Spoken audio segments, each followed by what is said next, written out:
So எல்லோரும் வணக்கம். என் பேர் வெங்கட். ரொம்ப நாள் கழித்து நம்ம வீடியோஸில் பேசுகிறோம். அதுக்கு காரணம் லாஸ்ட் ஃபியூ மந்த்ஸாக நிறைய இன்சிடெண்ட் நடந்துருச்சு, போட முடியல. ஸோ கடைசியாக போட்ட வீடியோவோட சரி, அதோட இப்போ தான் வரும். இப்போ போட்டதுக்குமே ஒரு ரீசன் இருக்குது.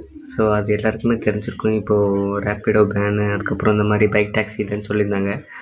அதுக்கும் நம்மளுக்கு என்னடா சம்மந்தம் நீங்கள் கேட்கலாம். அது சம்மந்தம் இருக்குது, அதை வாங்க பார்ப்போம். இப்போ லாஸ்ட் ஃபியூ டேஸாக கோயம்புத்தூர்லையும் இல்லாமல் எல்லா ஊர்லேயுமே பேனுன்னு சொல்லியிருக்காங்க தமிழ்நாட்டில். அதே மாதிரி மற்ற டிஸ்ட்ரிக்ட்லேயுமே மற்ற ஸ்டேட்லேயுமே பேன் பண்ணியிருக்காங்க. பட் நான் ட்ராவலராக இருந்த பீரியடில் வந்து பார்த்திங்கன்னா நார்த் ஈஸ்ட்லலாம் போகும்போது உங்களுக்கு பைக் டாக்ஸி நிறைய யூஸ் ஆகும். பட் கம்பேரேட்டிவ்லி எல்லோரும் ப்ரிஃபரபிள் வந்து ஷேர் டாக்ஸி அங்கே தான். பட் இருந்தாலும் ஏன் இதை நான் சொல்கிறேன்னா, அங்கெல்லாம் வந்து பார்த்திங்கன்னா எல்லோ போர்டு வந்து 2 வீலர் கொடுத்தாங்க. பட் நம்ம ஊரில் அந்த ஃபெசிலிட்டி கிடையாது. அது ஒரு மெயின் ஃப்ளாவாக நான் பார்க்குறேன். நான் வந்து ஒர்க்கு இப்போ எதுவும் பண்ணாதனால அது ஃபுல் டைமாக நான் பண்ணிகிட்டு இருந்தேன். மாதம் பார்த்திங்கன்னா உங்களுக்கு அங்கே இந்த சைடில் எங்கேயாச்சும் ஆட் பண்ணுறேன். ஸோ அதை நீங்கள் பார்த்துக்கோங்க. ஸோ காலையில் நான் வந்து ஒரு நாளைக்குன்னு பார்த்தீங்கன்னா 12 to 13, 14 ஹவர்ஸில் வண்டி ஓட்டுவேன். ஸோ அப்படி மொத்தமாக நான் பார்க்கும்போது எனக்கு ஒரு 900 ரூபா, 800 ரூபா ஒரு நாள் ஒவ்வொரு மாதிரி காட்டும். பட் 700லேருந்து 900 ரூபாக்குள்ளே வரும். ஸோ கஸ்டமர் கொஞ்சம் ஒரு 10 rupees, 15 rupees, 20 rupeesன்னு கொடுப்பாங்க. கொஞ்சம் எக்ஸ்ட்ரா கூட கொடுக்கலாம். ஸோ அதெல்லாம் நான் பெட்ரோலுக்கு போக உங்களுக்கு ஒரு 300 ரூபா, 400 ரூபா நீங்கள் அந்த வர ஏர்னிங்லேருந்து எடுப்பீங்க. ஸோ அப்படி எடுக்கும்போது உங்கள் கையில் வந்து பார்த்திங்கன்னா ஒரு 500, 600 தான் நிற்கும். அதை நீங்கள் ஆவரேஜாக கணக்கு போட்டுக்கோங்க. என்னோட மைண்ட் செட்டை பொறுத்த வரைக்கும் ஒரு 2 days, 3 daysக்கு ஒன்ஸ் நான் லீவ் எடுத்துருவேன். ஸோ அப்படிங்க நீங்கள் பார்த்தீங்கன்னா ஒரு 20 days தான் ஓட்டுவேன். ஸோ அப்படிங்கிறப்போ எனக்கு வந்து ஒரு 10,000 அப்படி 8,000, 9,000 சம்திங் அந்த ப்ரைஸ்க்குள்ளே தான் நிற்கும் ஃபுல் டைமாக ஓட்டியே. ஸோ பார்ட் டைமில் ஓட்டுறவங்களுக்கு அவங்க சொல்லுவாங்க 2 days, 3 ரைட்ஸ் எடுத்தால் போதும். ஸோ அது உண்மை தான். எடுத்திங்கன்னா மாதம் அதே, தட் மீன்ஸ் பார்ட் டைமில் ஒரு 2 to 3 days நீங்கள் டெய்லி எடுத்திங்கன்னா அடுத்த மந்த் எண்டில் ஒரு 3,000, 4,000 கண்டிப்பாக நிற்கும்.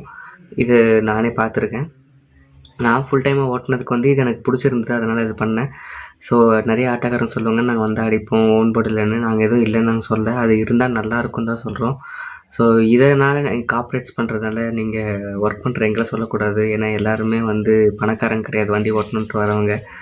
ஸோ இது வந்து எந்த அளவுக்கு சீரியஸ்னஸ்ன்னு எனக்கு தெரியல. பட் இப்போ எல்லோரும் ஓட்டலான்னு சொல்கிறாங்க. நான் கஸ்டமர் கேருக்கு ஃபோன் பண்ணி பேசணும். ஸோ அதையும் நீங்கள் கேளுங்க. மேடம், லாஸ்ட் ஃபியூ டேஸாக இங்கே உங்களுக்கு நியூஸ் தெரியும், பிரச்சனை போயிட்டுருக்கு, பேனுன்னு சொல்லிகிட்ருக்காங்க. அதையும் மீறி ஓட்டினா 10,000 ரூபாய் ஃபைனுன்னு சொல்கிறாங்க.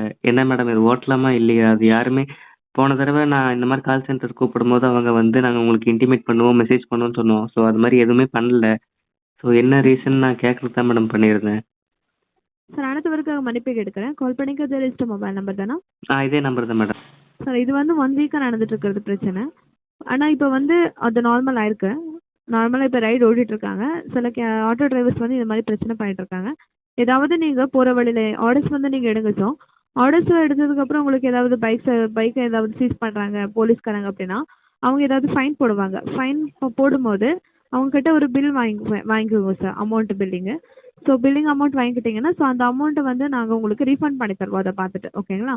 நீங்கள் எதுவுமே வரி பண்ணிக்காதீங்க. ஸோ ஏன்னா இது வந்து இல்லீகல் சர்வீஸ் கிடையாது.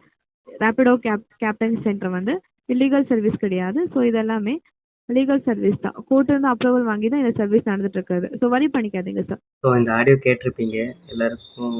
அவங்களுக்கு ரெண்டுமே காமிச்சிருப்பேன், எவ்வளோ ஏர்னிங் பண்ணுறோம், அப்புறம் அவங்க சொல்கிற care, that means customer care சொன்னது என்ன, இது ரெண்டுமே கேட்டிருப்பீங்க. ஸோ என்னோடய ஒப்பீனியன் வந்து ஸ்டில் இன்னும் இது பேன் பண்ணல. பட் பேன் பண்ண சான்ஸ் இருக்குது. வேறு வேலை தேடுங்கிற மாதிரி தான் இது இருக்குது. ஸோ இதில் சம்பாதிக்கிறவங்க ஃபுல் டைம் ஓட்டுறவங்களுக்கு எந்த பிரச்சனையும் இல்லை. இந்த பார்ட் டைம் போகிறவங்களுக்கு எதாவது பண்ணலாம். அப்படி இல்லை உங்களுக்கு நாங்கள் ஓட்டுறது பிரச்சனையாக இருந்துச்சுன்னா கண்டிப்பாக நிறைய ஆட்டோக்காரங்க சொல்கிற மாதிரி நீங்கள் இதை எல்லோ போர்டாக மாற்றலாம். அப்படி இல்லைன்னா ரைடர் இன்சூரன்ஸ் அந்த மாதிரி எதாவது கொடுக்கலாம். ஸோ அதுக்கப்புறம் தெரியும். ஸோ நாங்கள் வாங்குகிறோன்னு மட்டும் சொல்கிறாங்க. அப்போ இருந்த ரேட்டு தான் இப்பவும் போட்டிருக்காங்க. அது 2 வீலருக்கு இருக்கிறது இருக்குது. பட் ஆட்டோவுக்கு வந்து அப்படி இல்லை. அப்போ இருக்கிறதே இன்ன வரைக்கும் வச்சுருந்தா அவங்களுக்கும் வாழ்வாதாரம் இருக்குது. நாங்கள் இல்லைன்னு சொல்ல, நாங்களும் அதே வாழ்வாதாரத்துக்கு தான் வண்டி ஓட்டுறோம். ஸோ 2 சைடும் கன்சிடர் பண்ணி முடிவெடுப்பாங்கன்னு நினைக்கிறேன். உங்களுக்கு ஏதாவது இதை பற்றி உங்களுக்கு சொல்லிருந்தால் கண்டிப்பாக கமெண்ட் பண்ணுங்கள். தேங்க்யூ.